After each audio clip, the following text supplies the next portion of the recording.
All right, we dropped to 18-3 in our last 21 crowd pleaser teasers yesterday, and that's going to drop us down to just 86% during that span. Hopefully we can bounce back here today because, well, like I said earlier, just ain't good enough. Got to do a better job. Now, before we talk a little bit more about that in just a moment, just want to take a quick time out and welcome you to our NBA Part 1 video here today for Wednesday, November 16th, 2022. As always, my name is Brock Page, and I do sports picks for free right here on YouTube. I also sell my personal sports bets on patreon.com/BrockPage.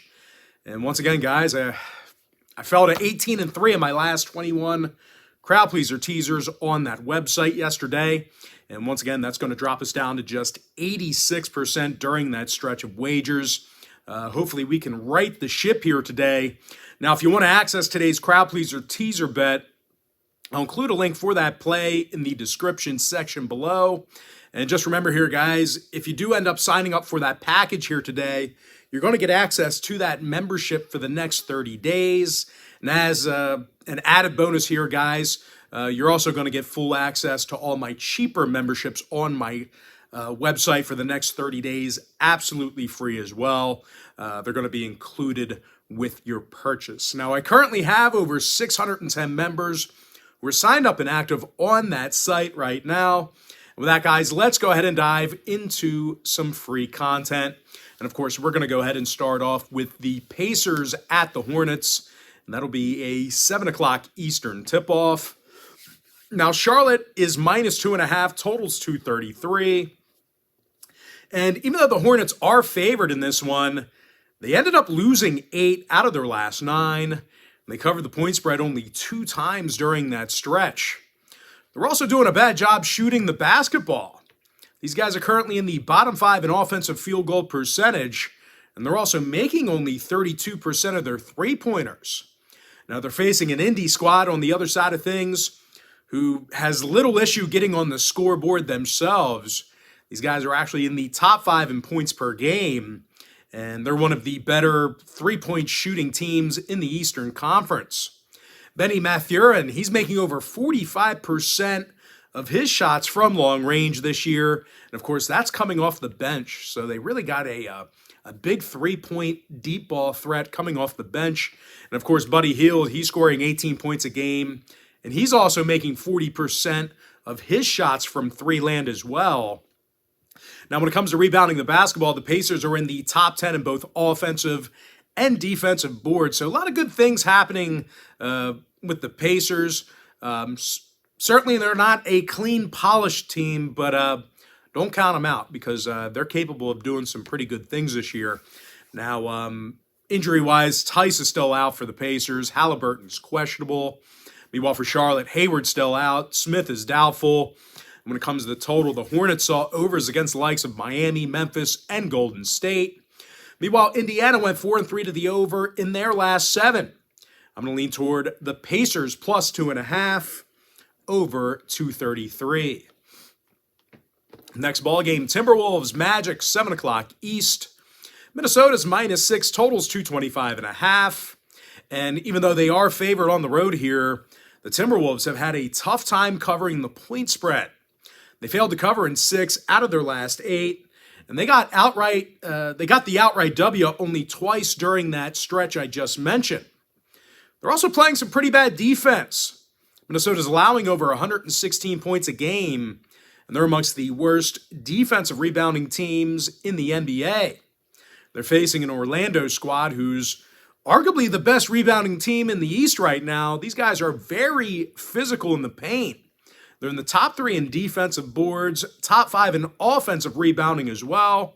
Franz Wagner scoring over 18.5 points a game, along with 4 assists.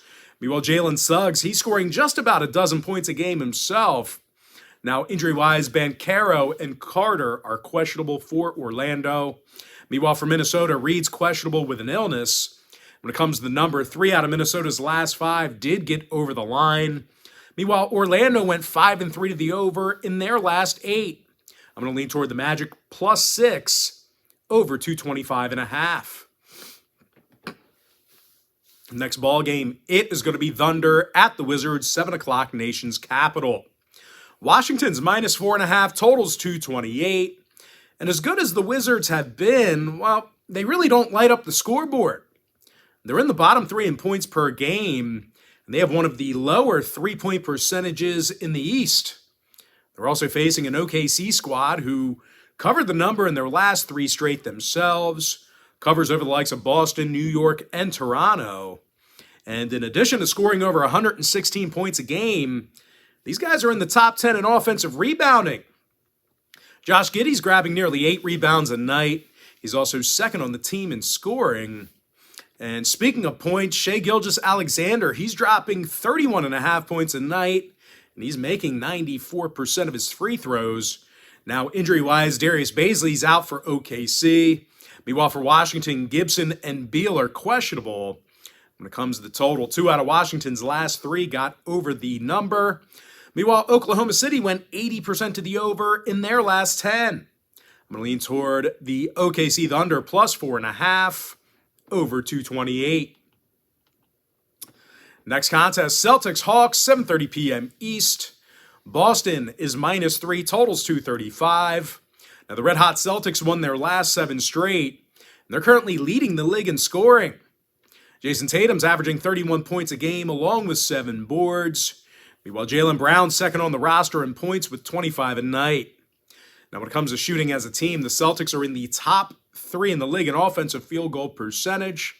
They're facing an Atlanta team who struggles grabbing defensive rebounds on the defensive end of the court. Meanwhile, offensively, these guys are one of the worst three-point shooting teams in the East. Now, total-wise, Boston went 80% to the over in their last 10. Meanwhile, Atlanta went 7-3 to the over in their last 10 themselves. I'm going to lean toward Boston minus 3, over 235. And with that, guys, now it's time for our quick pick recap. I like Indiana plus 2.5, over 233. Orlando plus 6, over 222.5. Oklahoma City plus 4.5, over 228. And with my next and final free pick for the video, I'm going to lean toward Boston minus 3, over 235. And with that, guys, that's going to do it for me. Don't forget to check me out on my website. And like I said earlier, guys, if you do end up getting a membership here today on patreon.com/BrockPage, you're going to get access to that membership for the next 30 days. And of course, as an added bonus, you're also going to get access to all the cheaper memberships absolutely free.